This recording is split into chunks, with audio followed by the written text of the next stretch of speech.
আকাশবাণী গুৱাহাটী বিয়লিৰ আঞ্চলিক বাতৰি পঢ়িছো ঋতুস্মিতা তামুলীয়ে সামগ্ৰী আৰু সেৱা কৰ পৰিষদৰ 54 সংখ্যক বৈঠক আজি নতুন দিল্লীত অনুষ্ঠিত হৈছে কেন্দ্ৰীয় বিত্তমন্ত্ৰী নিৰ্মলা সীতাৰমণে এই বৈঠকত অধ্যক্ষতা কৰিছে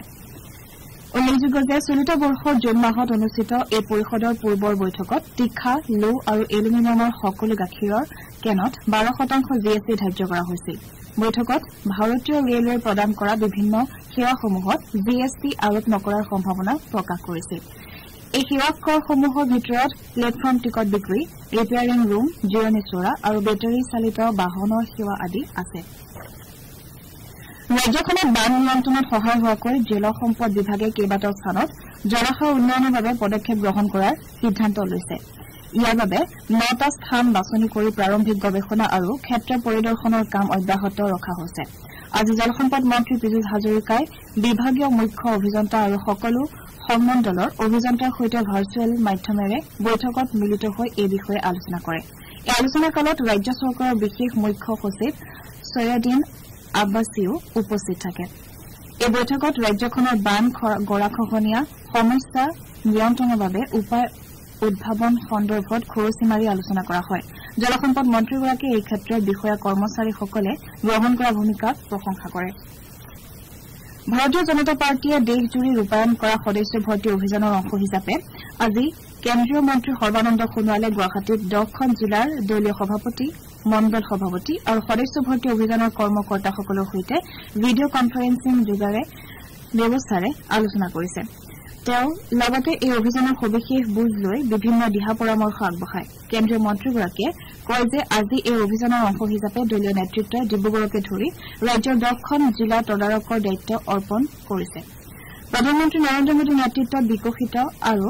সমৃদ্ধিশালী ভাৰত গঢ়াৰ লক্ষ্যৰে দলটোৰ সৈতে জনসম্পৰ্ক শক্তিশালী কৰিবলৈ নতুন সদস্য ভৰ্তি অভিযান তীব্ৰতৰ কৰি তোলাৰ বাবে মন্ত্ৰীগৰাকীয়ে সকলো কাৰ্যকৰ্তাক আহ্বান জনায় ৰাজ্যিক নিযুক্তি আয়োগৰ তৃতীয় আৰু চতুৰ্থ বৰ্গৰ নিযুক্তি পৰীক্ষাৰ বাবে লখিমপুৰ জিলাৰ পৰীক্ষা কেন্দ্ৰসমূহত কেতবোৰ নিষেধাজ্ঞা জাৰি কৰা হৈছে ভাৰতীয় নাগৰিক সুৰক্ষা সংহিতাৰ 163 ধাৰাৰ অধীনত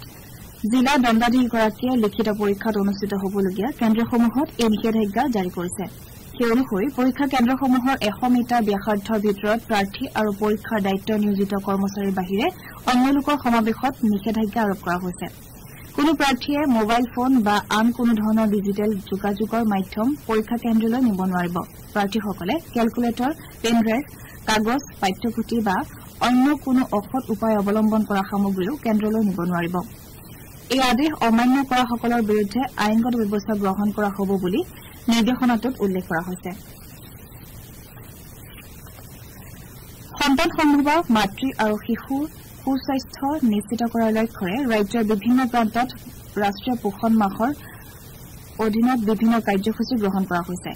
দক্ষিণ শালমাৰা মানকাছৰ জিলাৰ ফেকামাৰী সংহত শিশু উন্নয়ন প্ৰকল্প বিষয়া কাৰ্যালয়ত আজি ৰাষ্ট্ৰীয় পোষণ মাহৰ উদ্বোধন কৰা হয় জিলাখনৰ 204খন অংগনবাড়ী কেন্দ্ৰক লৈ পোষণ মাহৰ শুভাৰম্ভ কৰা হয়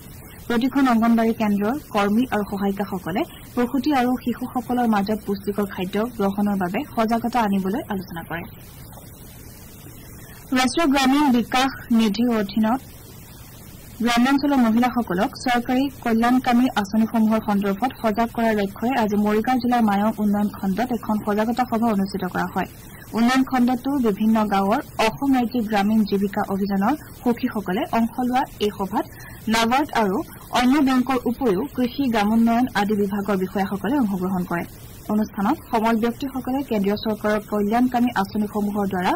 যাতে মহিলাসকল উপকৃত হ'ব পাৰে তাৰ প্ৰতি সজাগ হ'বলৈ আহ্বান জনায় আমাৰ এতিয়াৰ বাতৰি ইমানতে অন্ত পৰিল